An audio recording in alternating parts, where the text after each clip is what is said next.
So, when it comes to sexual ethics, there's no place to write this, it's just something you need to be aware of.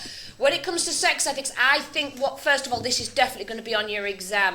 Why? Because it's the only application for A2s.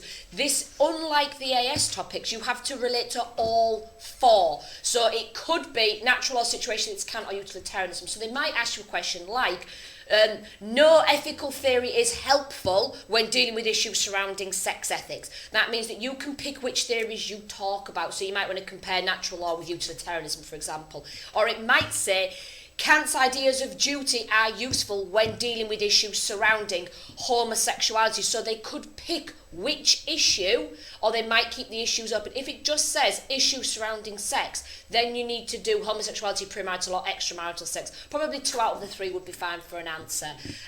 So that is as it stands though. So the first large box is all for premarital sex. So I'm just going to pop it all up there and you can work through it. So this is the only box we've got for premarital sex. The box underneath is going to be for extramarital sex. We then go into homosexuality.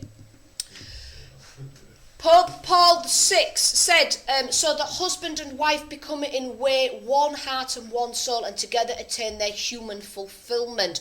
From that, he is obviously emphasising this idea of man and wife, so husband and wife, man and woman, who become one heart and one soul. And then by becoming one heart and one soul, they then can achieve human fulfilment. It implies that if they are joined together as husband and wife, as man and woman, that they won't achieve human fulfilment. Obviously, that human fulfilment, again, very much purpose, telos, natural law Aquinas, because obviously the Catholic Church is heavily influenced by that.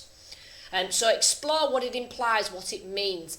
A trial marriage. So the Catechism of the Catholic Church talks about a trial marriage.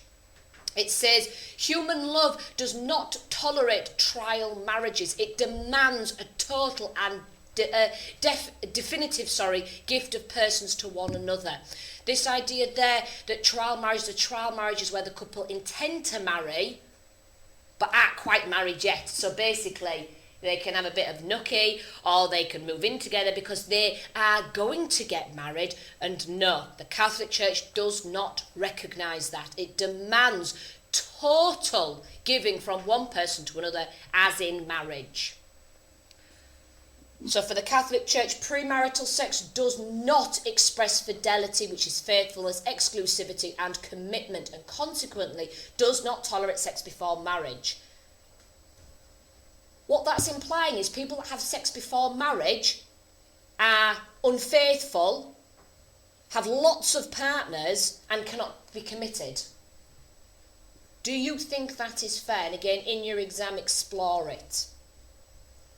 People who engage in premarital sex are committing a grave sin and are excluded from the sacramental communion until living in a morally correct way. How your priest would know that you're getting a little bit of hanky-panky the night before, but you're not living together or not married, I'm really not sure. But it says that you'll be excluded from sacramental communion. And obviously, God knows everything. So it's kind of that idea that even if your priest doesn't know, God knows. But this all comes from the idea that you cannot use contraception. So if you're having sex, you cannot use contraception because the only telos of sex is to procreate. And therefore, if you don't use contraception and then you get pregnant, you then have a child outside of wedlock, which is very much a can't do. So that's why you can only have sex within marriage. Hence why brides wear white, because they are virgins, because they have not had premarital sex.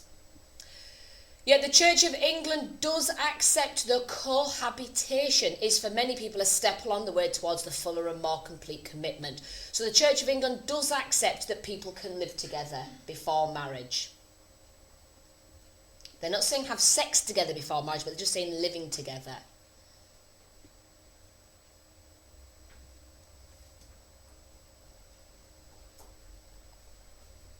With an essay on sex issues, sex problems, whatever it is, you have to use names, you have to use quotes, you have to use arguments, otherwise it can just become a very vague, blasé, waffly answer. So you do need to bring out things like this.